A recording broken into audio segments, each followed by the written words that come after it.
continuando con las pláticas, trataremos de hacer un poquito más los ojos. Entonces vamos a continuar con la siguiente plática. Como habíamos ya comentado, es sobre la práctica de la relación de diabetes con todo lo que sean enfermedades cardiovasculares, riesgo cardiovascular coronario, como vimos hace ratito con el doctor Artur. Y ahorita pues vamos a ver lo que es diabetes e hipertensión, dos de las patologías más frecuentes, más asociadas y que implican un control muy estricto. Tengo el gusto de presentar a un médico que estuvo con nosotros hace poco, el doctor Carlos Lafuente, cardiólogo del hospital, un excelente amigo y con el cual siempre hemos compartido muchas veces. Pues primero que nada quiero agradecerle al doctor Guzmán la atenta invitación, a pesar de que pues, hace unos meses dejamos de pertenecer a este querido hospital, al cual tengo mucho cariño a pesar de ya no estar trabajando acá. Y bueno, pues es un gusto como siempre participar en este congreso. Ya creo que ya está, perdí la cuenta, 8 congresos, cursos de diabetes mellitus. El doctor Guzmán es un ferviente estudioso de la diabetología y bueno, pues qué mejor que compartir lo mucho que sabe. Yo les voy a hablar un poquito acerca de la hipertensión arterial y la diabetes. Como siempre le decimos a los pacientes, pues prácticamente son hermanitas estas dos enfermedades. La prevalencia es muy alta, ahorita vamos a ver algunos números. La prevalencia es muy alta de diabetes e hipertensión arterial. Y bueno, pues empezaremos diciendo que la diabetes es el principal factor de riesgo cardiovascular en el paciente con diabetes. Sabemos que la diabetes per se es un factor de riesgo cardiovascular, de hecho es de los mayores, de los preponderantes, ¿verdad? El hecho de que tengamos un paciente con diabetes pues es prácticamente sinónimo de riesgo cardiovascular.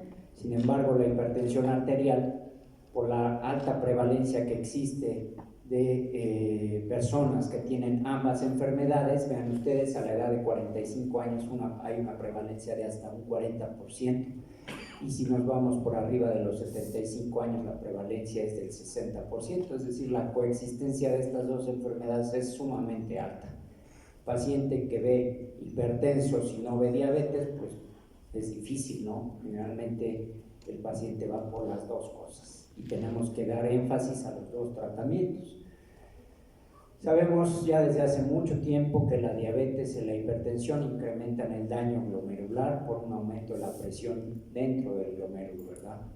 Y bueno, pues ya decíamos que además desde hace mucho tiempo se conoce que aumenta el riesgo de complicaciones micro o macrovasculares, entre ellas pues, la microalbuminuria y la retinopatía.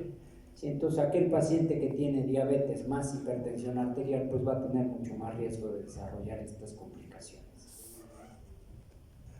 ¿Cuáles son los mecanismos que se han propuesto de la coexistencia de estas dos enfermedades? Pues bueno, mucho tiene que ver el sistema simpático adrenérgico, aquel paciente que está en constante control, tanto de control glucémico como el descontrol glucémico, que no es nada infrecuente, ¿verdad? Pues echa a andar este sistema simpático adrenérgico como mecanismos compensadores, y esto pues va de la mano con el desarrollo de las cifras tensionales altas. También se le ha dado mucho auge al sistema de incretinas, que conocen ustedes perfectamente y que seguramente han tratado. Controla el sistema renina-angiotensina, que es uno de los pivotes, como ustedes bien saben, en el desarrollo de la hipertensión arterial. Otras teorías o otros mecanismos que se han propuesto es el sistema de calcio-calmodulina, que el aumento del calcio intracelular inhibe la transcripción del gen de insulina en las células beta del páncreas, ¿verdad? Entonces todo esto nos conlleva al desarrollo de nefropatía diabética, expansión de volumen intracelular y la rigidez arterial, y por lo tanto esto que conlleva o que es el desarrollo temprano, tardío, de acuerdo a las intervenciones que hagamos, pues nos lleva al desarrollo de hipertensión arterial. Entonces, pues ven ustedes como si yo no controlo adecuadamente a mi paciente, pues muy seguramente el paciente va a desarrollar hipertensión arterial. Bueno, no es el caso hablar mucho de hipertensión, pero bueno, entiendo y conozco perfectamente el curso, el público al que nos dirigimos, no está por demás recordar las condiciones en las que debemos de tomar la presión arterial, y por ahí empieza un buen diagnóstico. Si no tengo un buen diagnóstico, pues el tratamiento no va a ser adecuado. Entonces, de ahí que las recomendaciones de las guías, finalmente las guías, o el tan esperado JNC8 que salió prácticamente 10-12 años después del último consenso americano de tratamiento y control de la hipertensión arterial, pues nos hacen las recomendaciones o nos recuerdan las recomendaciones para la toma adecuada de la presión arterial. Y bueno, la preparación adecuada del paciente tiene que ver con que esté en un ambiente relajado, ustedes bien lo saben, 30 minutos de no haber consumido alimentos o bebido o fumado, ¿sí? Que el paciente esté confortable, que esté sentado con el brazo bien recargado, ¿verdad? Obviamente el manguito, la calibración del equipo tiene que ser adecuada, se recomienda por lo menos calibrarlo cada año, ¿verdad? El paciente no tiene que hablar, ni el paciente ni el médico o la enfermera que esté tomando la presión, pues no debe de hablar mientras se tome la presión, ¿verdad? Otro punto importante aquí, miren, que ellos enfatizan es que el paciente tiene que tener la vejiga llena. Recuerden que los problemas obstructivos de las vías urinarias pueden conllevar a cifras tensionales altas, ¿verdad? Entonces, eso es algo muy importante. Cuando ustedes vean pacientes añosos, hombres sobre todo, que tienen problemas ya de hiperplasia o hipertrofia prostática, pues esa pudiera ser la causa por la cual las cifras tensionales se están elevando, ¿verdad? Entonces, eso es algo importante, que el paciente tiene que llegar con la vejiga vacía, en teoría, ¿verdad? Y obviamente si el paciente viene llegando, ¿verdad? O recibe el regaño de la enfermera, siéntese ya, le voy a tomar la presión, pues obviamente que esto puede sobreestimar la cifra de presión, ¿verdad? Entonces son cuestiones que a lo mejor ustedes dicen son obvias porque las hacemos día a día, las hacemos 15, 20, 30 veces al día, pero si ustedes sobreestiman una presión arterial, pues obviamente el diagnóstico se está sobrevalorando. Obviamente el manguito tiene que ser adecuado, ¿verdad? Recuerden que siempre que hablamos de hipertensión, pues decimos que debe de haber el manguito adecuado, porque brazos pequeños y manguitos grandes subestiman las cifras de presión arterial, y por el contrario, brazos grandes, manguitos pequeños, pues nos pueden sobreestimar la cifra de presión arterial, y todo empieza ahí con un sobrediagnóstico y a lo mejor un tratamiento que no ameritaba el paciente, pues puede llevar a efectos secundarios. Debe de haber por lo menos 2 lecturas, ¿verdad? En 2 ocasiones diferentes. La primera consulta, recuerden, siempre hay que tomarle en ambos brazos. Cuando ustedes tengan la sospecha de hipertensión secundaria, sobre todo en jóvenes o en niños, pues también hacer la determinación de presión arterial en las piernas, es muy importante, ¿verdad? Y bueno, pues los ruidos de Korotkov, si ustedes recuerdan sus clases de medicina, pues es importante dónde empieza el primer ruido y dónde termina para poder yo hacer el diagnóstico de hipertensión arterial. Esta tabla, que ya es un poco vieja, vean ustedes en donde se hacía la comparación, y aquí vamos a empezar a hablar de muchos números. De hecho, la hipertensión pues no es otra cosa más que números y porcentajes, ¿verdad? Entonces, vean ustedes las distintas definiciones de hipertensión arterial en base a la clasificación del consenso, el JNC, solo para recordarles que es un consenso de expertos norteamericanos, ¿verdad? Y ese está, pues prácticamente son muy celosos de sus números, de sus estadísticas, y casi siempre van en contra del mundo, es decir, de las clasificaciones europeas o de algún otro lado. Entonces a ellos siempre les gusta hacer sus clasificaciones en base a la evidencia.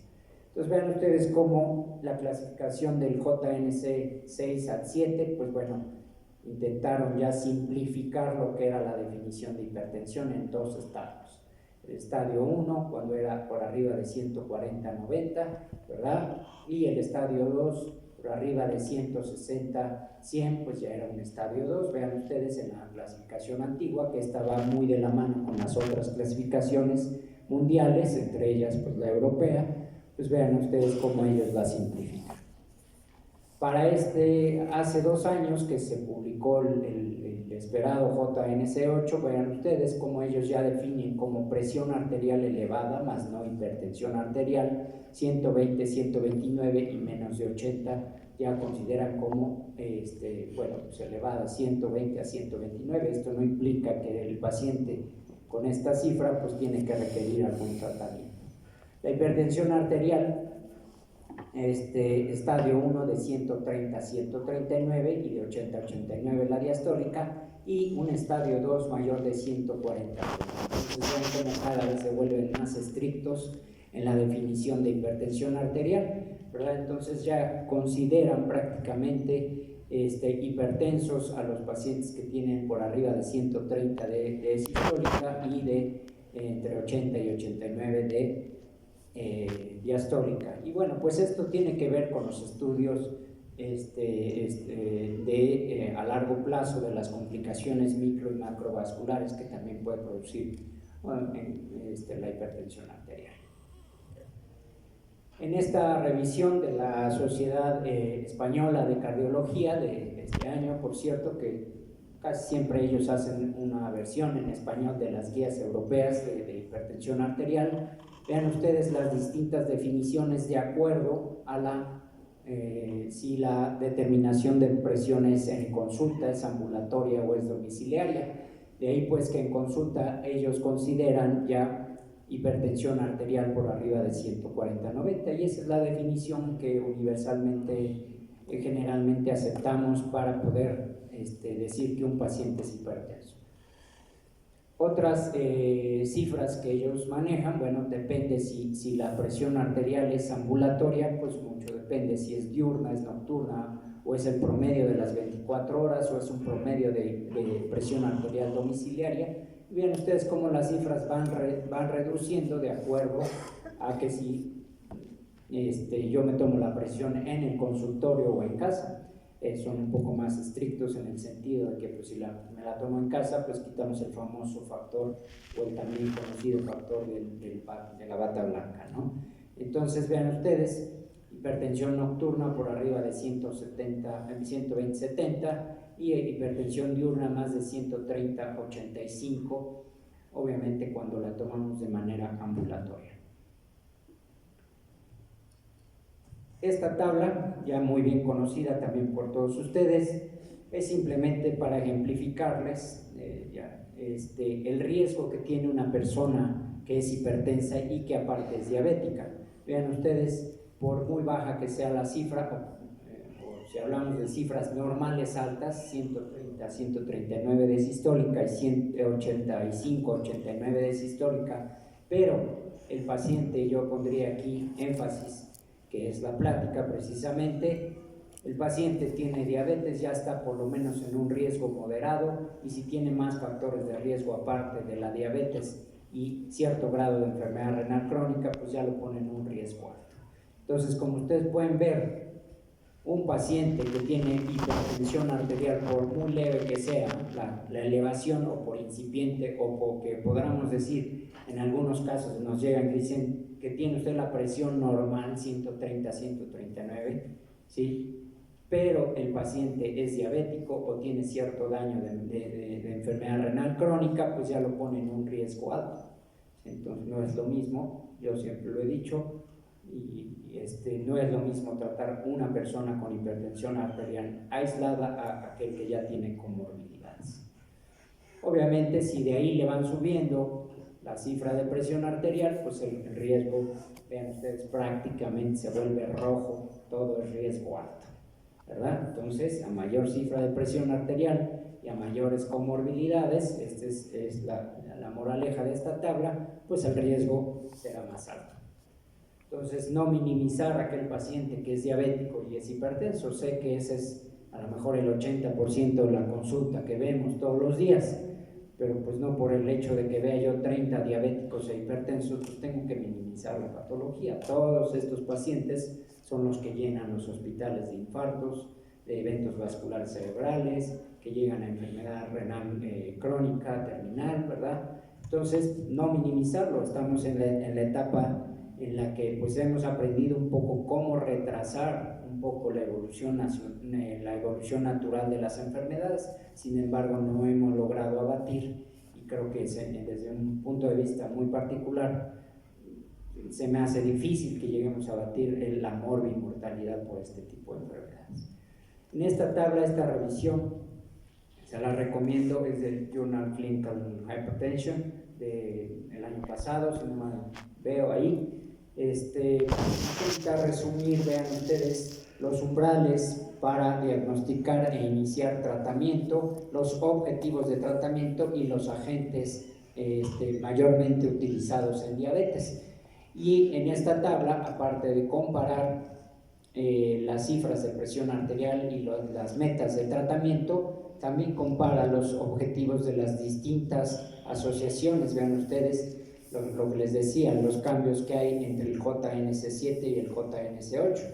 ¿Sí? Vean ustedes el umbral de tratamiento en el JNS7 para personas con hipertensión y con diabetes, por arriba de 130, 80 ya era considerado una cifra para yo poder iniciar un tratamiento antihipertensivo. Sin embargo, en el JNS8, que repito, se publica más de 10 años después, ellos ya son un poco más laxos, y esto podría estar en contraposición con lo que hemos venido diciendo. Sin embargo, ahorita vamos a platicar de un estudio que para ellos fue el parteaguas para decir, pues hay que ser más laxos para iniciar el tratamiento. Y entonces la diferencia de presión arterial entre estas dos guías, que tienen un buen de años de separación de publicaciones, pues ven ustedes como 140-90 en el JNS8, ¿sí? Y obviamente el objetivo es estar por debajo de 140-90. Entonces, el hacer más o menores números, pues bueno, nos puede simplificar un poquito, que con que tengamos a un paciente por abajo de 140-90, creo que estamos alcanzando el objetivo de tener un buen control de la presión. Algunas otras asociaciones, por ejemplo la europea, pues vean ustedes como la mayoría se basan en el 140-90 como disparador para que yo pueda iniciar un tratamiento, y el objetivo, pues con que estemos por debajo de 140 la sistólica y por debajo de 90, vean ustedes en algunas otras por debajo de 80, pues bueno, ellos ya consideran como que el tratamiento puede ser. Vamos a hablar mucho acerca de esto, de las primeras líneas de tratamiento, y para todos es bien conocido que el paciente diabético e hipertenso se beneficia más de este grupo de fármacos, como son los inhibidores de enzima convertidora de angiotensina, también los antagonistas de los receptores de angiotensina.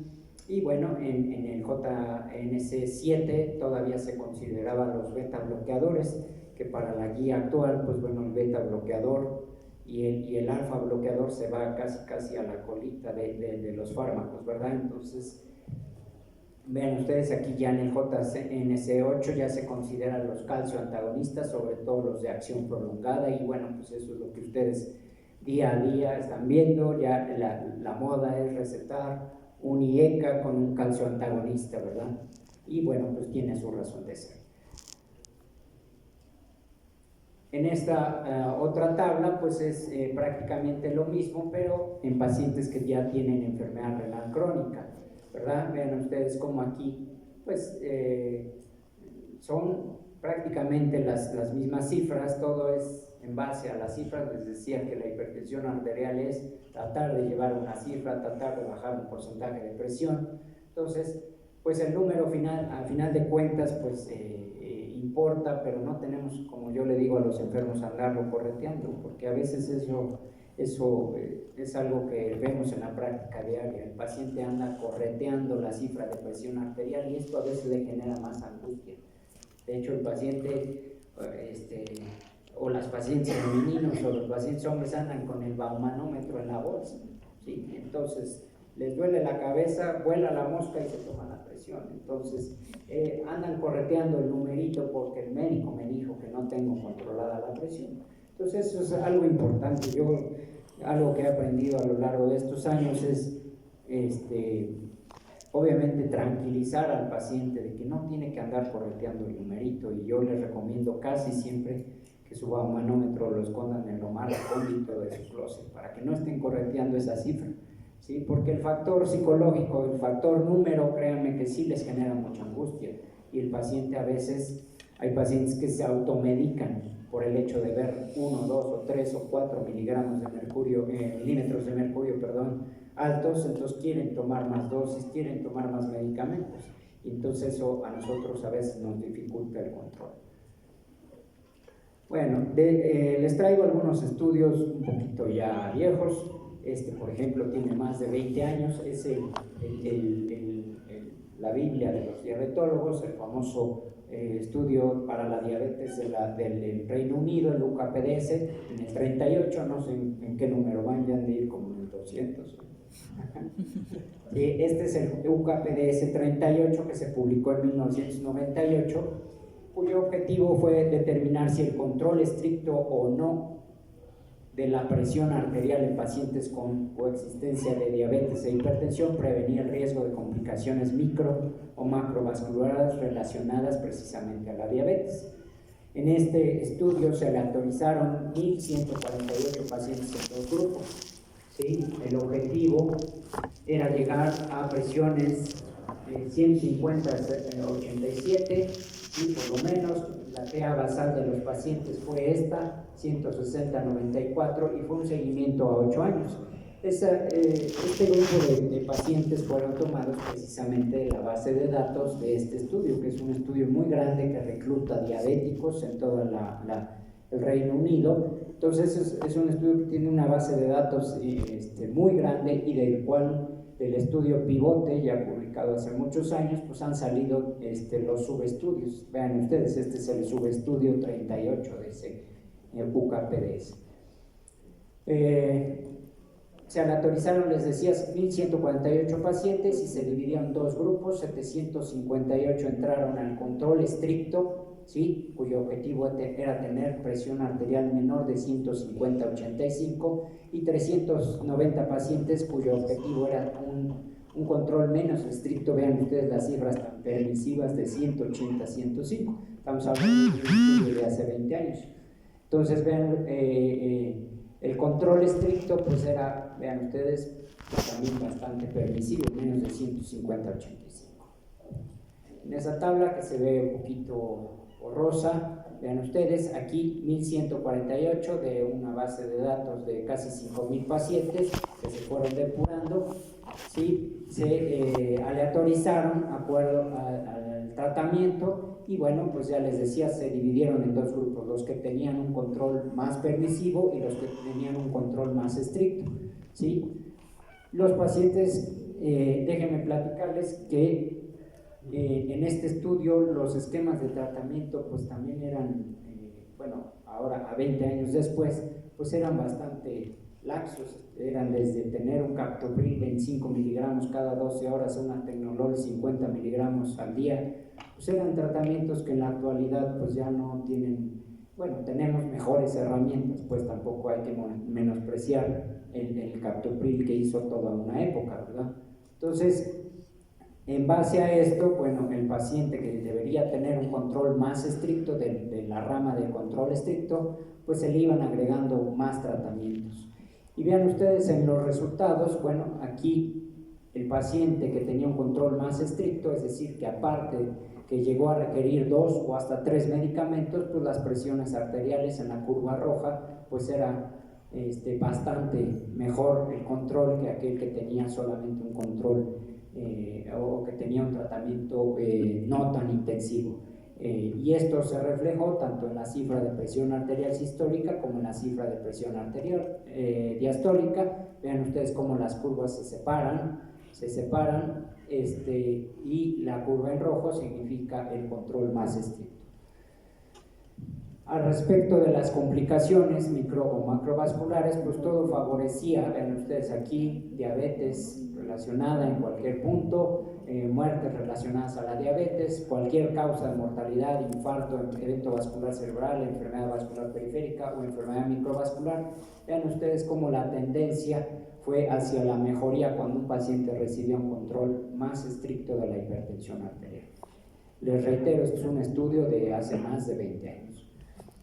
Otro estudio, y que fue prácticamente el parteaguas para el JNC8, fue este estudio, fue un subestudio del estudio ACOR, que también conocen muy bien los endocrinólogos. El ACOR, para recordarles, pues era ver cuál era la diferencia en la aparición de eventos cardiovasculares y efectos deleterios en el control de la glucemia o en el control un poquito más relajado. Y un subestudio de este gran estudio ACOR fue el ACOR BP, es decir, el subestudio de presión arterial. Se llevó a cabo en el 2010, obviamente se tomaron pacientes de esta base de datos, se incluyeron 4.700 pacientes cuya presión arterial sistólica basal era de 139.2 milímetros de mercurio. Los pacientes eran incluidos, eran diabéticos, tenían descontrol glucémico, más de 7.5% de hemoglobina glicada, si la edad, 40 años con enfermedad cardiovascular o mayores de 55 años con algún grado de aterosclerosis, ¿sí? Que tuvieran albuminuria, hipertrofia o por lo menos 2 factores de riesgo cardiovascular. Y se excluyeron aquellos que tenían índices de masa corporal mayores de 45 y creatinina arriba de 1.5. El diseño del estudio fue aleatorizado, pero no fue ciego, y el grupo de tratamiento estándar era llevar la presión a menos de 140 milímetros de mercurio de sistólica y menos de 120 milímetros de mercurio en el tratamiento intensivo. Vean ustedes cómo ellos aquí son inclusive más estrictos en el tratamiento intensivo. Y aquí una tabla del resultado. Vean ustedes el paciente que tenía un tratamiento intensivo, cuyo tratamiento, obviamente el tratamiento intensivo quiere decir dosis óptimas, quiere decir más de un grupo de fármacos. Vean ustedes aquí en esta tabla el grupo intensivo de tratamiento tenía en promedio 3.2, 3.4, 3.5 fármacos de distintas clases. Entonces el asociar medicamentos pues obviamente nos lleva a un mejor control. Sí, sabemos que en nuestro medio pues obviamente asociar medicamentos pues va en detrimento del bolsillo del paciente o de la institución que nos dé el tratamiento, ¿verdad? Y bueno, en el grupo de pacientes que tenían un tratamiento estándar pues estaban entre 1.9 y 2.2 distintos fármacos, es decir, de 1 a 2 fármacos tenían que utilizar. Y vean ustedes, pues obviamente el control de tratamiento intensivo pues mejoraba las cifras de presión arterial. Sin embargo, en esta tabla se ve todavía más lejos, y les pido una disculpa, en esta tabla se vieron algunas diferencias entre el tratamiento intensivo y deleterio, y ahí esta tabla es importante porque de aquí tomaron, o de aquí se relajaron esas metas tan estrictas que ellos tenían en el JNC7. Vean ustedes, fue significativamente más evidente que el paciente con tratamiento intensivo iba a tener episodios de hipotensión arterial, ¿verdad? Obviamente la hipotensión arterial, otra que yo mismo la veo. Otra era que, bueno, pues se iba a modificar, ¿verdad?, la cifra de la elevación de creatinina, ¿verdad? Obviamente a control más estricto, con riesgo de llevar a cifras de hipotensión arterial, pues obviamente el paciente podría empeorar su cifra de creatinina. Y vean ustedes aquí otras que también fueron significativamente importantes para el grupo de tratamiento intensivo, pues se incrementaban los niveles de potasio, de creatinina sérica, deterioro de la tasa de filtración glomerular. Entonces, esta tabla lo que quiere ejemplificar es que a mayor control corremos el riesgo de hipotensar al paciente, y esto nos va a llevar a efectos secundarios como hipotensión arterial, hipotimias o inclusive síncope, ¿sí? A deterioro de la función renal, a disminución de la tasa de filtración glomerular. Obviamente el control tan estricto, pues en esta tabla nos intentaba demostrar hace 8 o 9 años que, bueno, pues no es así como que tan importante bajar más la presión.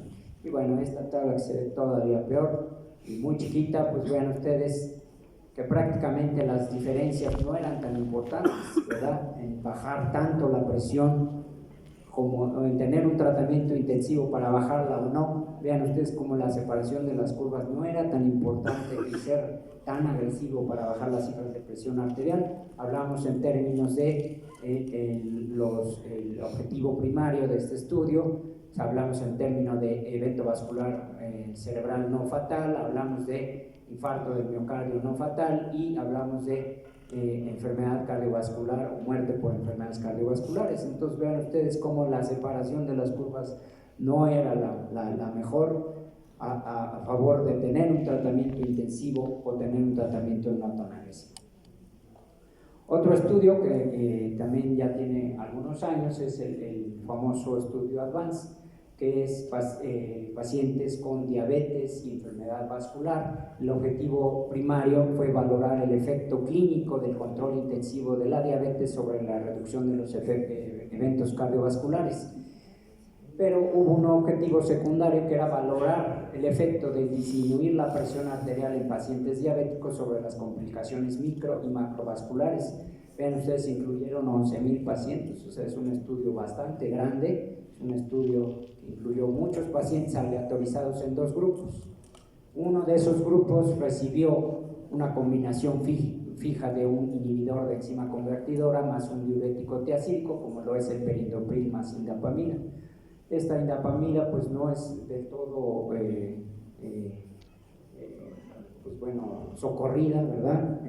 El diurético tiazídico con el que más experiencia tenemos pues es la hidroclorotiazida o la clortalidona, pero esta indapamida pues bueno, al menos la casa comercial que la vende nos la vende como es la que produce menos alteración del perfil metabólico, ¿verdad?